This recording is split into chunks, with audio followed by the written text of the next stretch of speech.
She was 32 years old, 100 pounds heavier than she wanted to be, on 9 different medications, and she hadn't really slept, in years. Her doctor told her it was her fault.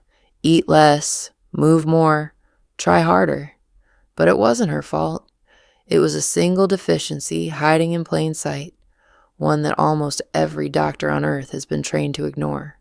By the end of this video, you're going to understand why billions of people can't sleep, why so many of us are gaining weight we can't explain, and why the advice you've been given about vitamins might be putting you in more danger, not less. Stick around because the second half of this story will change the way you think about sunlight forever. Welcome back to the channel. Today we're diving into something that's going to seriously level up how you think about your health.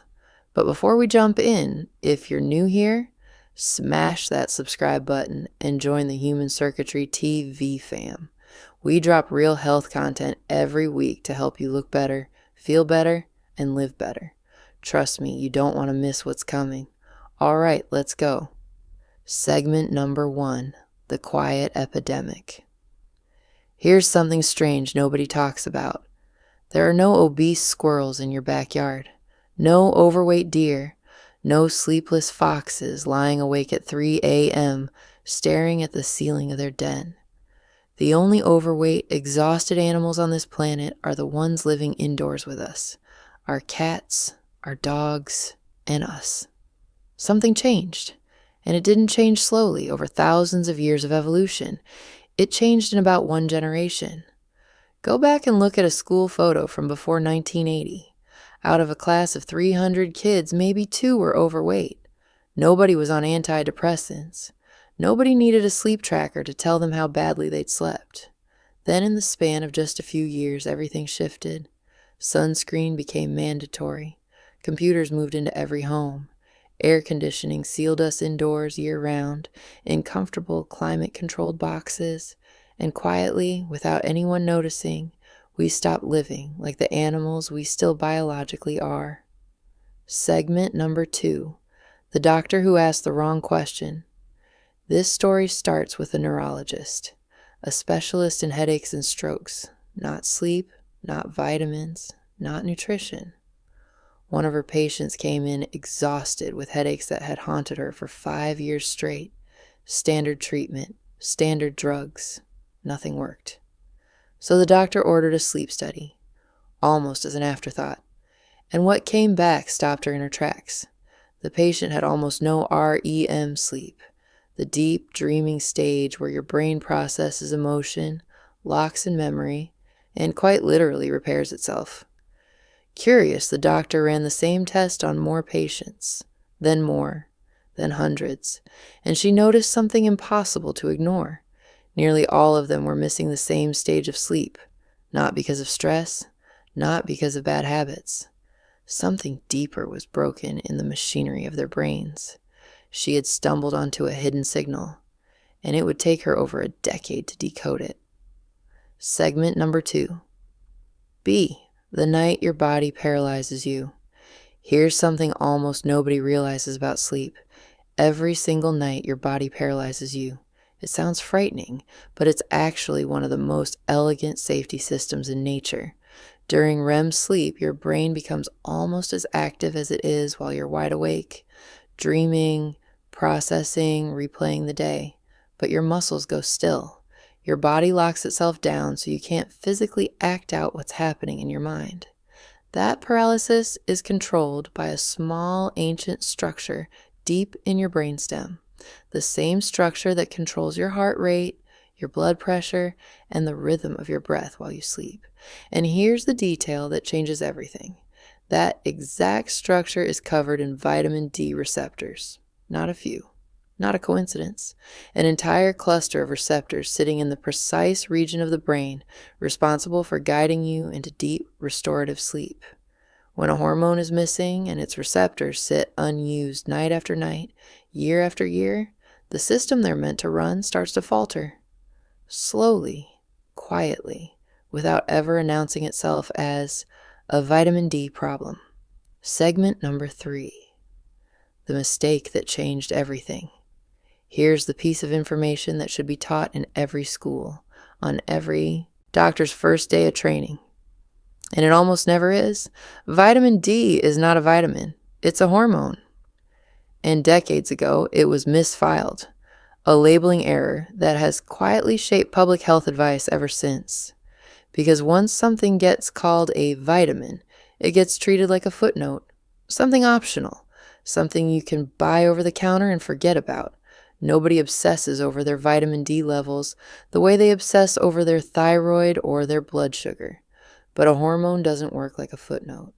A hormone is a messenger, a chemical instruction sent to nearly every cell in your body, and your brainstem is covered in the receptors waiting to hear from it. When the doctor started testing her patients, the pattern was unmistakable. Every single one, every headache sufferer, every insomniac, every young stroke patient in their 20s was low in vitamin D, not slightly low, profoundly low. Segment number 4. 2 women, 1 hormone. To understand what this actually means for a real human life, picture 2 women. The first exhausted, in pain, carrying weight her body refused to let go of, convinced something was permanently wrong with her. The second, athletic, disciplined, doing everything right, and still lying awake every night, unable to explain why her body wouldn't rest. 2 completely different lives, 2 completely different bodies, and yet underneath it all, the same missing signal. When their vitamin D was finally corrected, carefully and under supervision, something remarkable started to happen. Pain that had lasted years began to fade. Depression lifted. Sleep, real restorative sleep, returned. But here's the twist nobody expected. It wasn't instant and it wasn't simple, because vitamin D turned out to be only the first domino in a much longer chain. Segment number 5, the second hidden layer. Months into treatment, new symptoms appeared. Burning in the hands and feet, aching joints, symptoms that looked like an entirely new disease. It turned out that correcting vitamin D wasn't the finish line. It was step 1.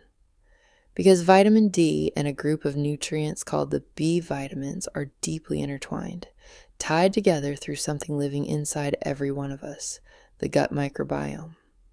Here's the part that reframes everything. Most of your B vitamins aren't primarily coming from your food. They're being manufactured every single day by trillions of bacteria living in your gut, a hidden ecosystem your body depends on completely. And those bacteria need vitamin D to do their job properly. So when someone has been deficient in vitamin D for years, their internal bacterial garden shifts out of balance. Restore the vitamin D alone without supporting that ecosystem, and you can end up asking an already struggling system to work even harder, creating a brand new shortage while trying to fix the first one. It's the medical equivalent of watering a plant in dead soil. The water alone isn't enough. The soil has to be alive again, too. Segment number 5. B, the accidental discovery. The next piece of this puzzle wasn't found in a lab. It was found by accident in the doctor's own body. She'd developed a strange, nagging pain that made it uncomfortable to even sit down at the end of a long day. Around the same time, a patient walked in holding a decades-old book about a B vitamin called pantothenic acid, B5. Curious and more than a little desperate, she tried it herself. A modest dose. Within days, the pain in her body eased, then vanished. So she extended the idea to her patients, the ones with the same mysterious burning, the same unexplained aches that had appeared after months of vitamin D treatment.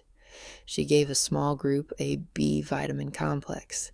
The results were almost immediate. Pain that had lingered for months disappeared in days. Sleep deepened further, but there was a warning buried in the discovery too. Take too much, and the same nutrient that fixed the problem could just as easily cause agitation, restlessness, and insomnia of its own. It was proof of something doctors don't say nearly often enough. With hormones and the nutrients tied to them, more is not automatically better. Your body isn't looking for a maximum dose. It's looking for balance, a narrow, precise range where everything works the way it's supposed to. Segment number 5, C, the invisible farm inside you. So, where do these B vitamins actually come from in the first place? Most people assume food, and partly that's true, but there's a deeper source most of us were never taught about: the trillions of bacteria living in your gut, quietly manufacturing B vitamins as a byproduct of simply being alive in there. Picture your gut as an invisible farm, different bacterial communities working together, each one producing a nutrient the others need, in a delicate, self-sustaining loop that's been running, essentially unchanged, for hundreds of thousands of years. That farm needs the right conditions to thrive, and vitamin D turns out to be one of them. Deficient sunlight doesn't just affect your bones and your brain. It can quietly starve the ecosystem living inside your intestines, shrinking the population of bacteria responsible for manufacturing the very nutrients your nervous system depends on to help you sleep, focus, and heal. This is why so many people can eat a perfectly reasonable diet and still turn up deficient. The food was never the whole story. The farm has to be functioning too. Segment number 6, why this matters more than you think. This single insight, the hidden relationship between sunlight, a misunderstood hormone, and the invisible bacterial world inside us, may help explain a sweeping range of struggles we've been taught to treat as separate: disrupted sleep, stubborn weight, mood disorders, digestive chaos, even certain autoimmune conditions. Not because vitamin D is a miracle cure. It isn't. But because for hundreds of thousands of years human beings lived outside. Our biology was built generation after generation around consistent daylight and an active, thriving internal ecosystem. In the space of just 40 years, we moved indoors, and our bodies never got the memo. This isn't a story about blame. It's not your fault, and it's not a failure of willpower. It's a mismatch between the environment your biology expects and the environment you actually live in every single day. Segment number 7, why not everyone needs the same sunlight? Here's a detail that surprises almost everyone the first time they hear it. Not everybody needs or can tolerate the same amount of sun. Melanin, the pigment responsible for skin tone, acts like a natural filter. The more melanin you carry, the more sunlight your skin needs to produce the same amount of vitamin D. That's a beautiful piece of evolutionary design. Populations that live for generations near the equator develop more melanin to protect against overexposure, while populations that lived under gray northern skies evolved lighter skin, sometimes with red hair and freckles, precisely because they needed to catch every available drop of weak sunlight. But evolution is slow, and migration is fast. Move a population built for cloudy northern winters into a place with blazing year-round sun, and suddenly their biology is mismatched with their environment in the opposite direction, at real risk of overexposure and burning. The lesson isn't everyone needs the same amount of sun. It's that your body has its own individual relationship with sunlight, shaped by your ancestry, your skin, and where you actually live. And the only real way to know your own number is to test, not guess. Segment number 8. The myths worth letting go of. Before we get to what you should actually do, let's clear away a few myths that keep people stuck. Myth 1. Supplementing with a pill is identical to sun exposure. It isn't. When sunlight hits your skin, it doesn't just make vitamin D. It triggers a cascade of other beneficial compounds at the same time, several of which never make it into a bottle from a supplement aisle. Myth 2. If it's cloudy, you're not making any vitamin D at all. Not true. A surprising amount of UV light still passes through light cloud cover, which is part of why testing your actual levels matters more than assuming based on the weather outside your window. Myth 3. A lamp on your desk can replace sunlight. It can't. Most modern light bulbs simply don't emit the wavelengths your skin needs to trigger that reaction. And myth 4, maybe the most important one. More vitamins are always better. As we just saw, that's exactly backwards. Your body isn't chasing a maximum. It's chasing balance. Letting go of these myths isn't discouraging. It's freeing. Because once you stop guessing, you can start actually giving your body what it's been asking for. Segment number 9. What you can actually do. So what does this mean for you? Tonight, this week, this year? Firstly, out for you keys. Before reaching for any supplement, start with what's free and foundational. Sunlight and real food. Time outdoors, even on a cloudy day, still delivers meaningful ultraviolet exposure. Fermented foods, the kind our grandparents ate without a second thought, feed the bacterial ecosystem your body relies on. Secondly, if you suspect something deeper is going on, don't guess. Work with a knowledgeable professional and get your levels tested before assuming you know what your body needs. Hormones don't respond well to guesswork. Too much and too little can both cause harm. Thirdly, and this might be the most important lesson buried in this whole story, listen to your body's feedback instead of dismissing it. When your sleep changes, when your energy shifts, when a symptom reappears after months of feeling fine, that isn't your body failing you. That's your body talking to you. Learning to listen is the real skill here. None of this is about chasing a perfect number on a lab report. It's about restoring a relationship with sunlight, food, and rest that our species had for hundreds of thousands of years and only recently forgot. Segment number 10. When it's more than lifestyle. Now it's important to be honest about something. Not every sleep struggle will resolve with sunlight and sauerkraut. There are people living with diagnosed conditions, obstructive sleep apnea, narcolepsy, deep chronic insomnia, whose brain chemistry has drifted so far from its natural rhythm that lifestyle changes alone won't pull it back. These are the people who deserve real medical attention, not just a wellness routine. But even here, the story doesn't end in hopelessness. Some of the most remarkable turnarounds happen when this bigger picture, the hormone, the gut, the nervous system, all working together, finally gets taken seriously by someone willing to look at the whole pattern instead of just one symptom in isolation. The point isn't that everyone can fix everything on their own. The point is this: almost nobody is being told the full story. And knowing the full story is the first step toward asking better questions, whether you're managing this yourself or working with a doctor who's willing to look deeper. Somewhere right now, someone is lying awake at 3 a.m., convinced there's something wrong with them that no one can explain.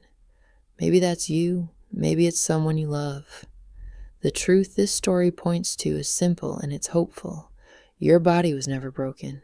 It was designed over hundreds of thousands of years to repair itself every single night if you give it what it actually needs. Go outside today, even for 10 minutes. Let your skin remember what it was built to do. If this video opened your eyes even a little, hit that like button. It genuinely helps this reach the people who need to hear it. Subscribe if you want more stories like this one, where science meets real human lives. And in the comments, I want to know, when was the last time you actually slept through the night? And what do you think has been standing in your way? Take care of yourself and go find some sunlight. Note, this script tells the story of one clinician's personal theory and patient experience, framed for narrative and educational purposes. It is not a substitute for personalized medical advice. Viewers should consult a qualified healthcare provider before starting or changing any supplement regimen.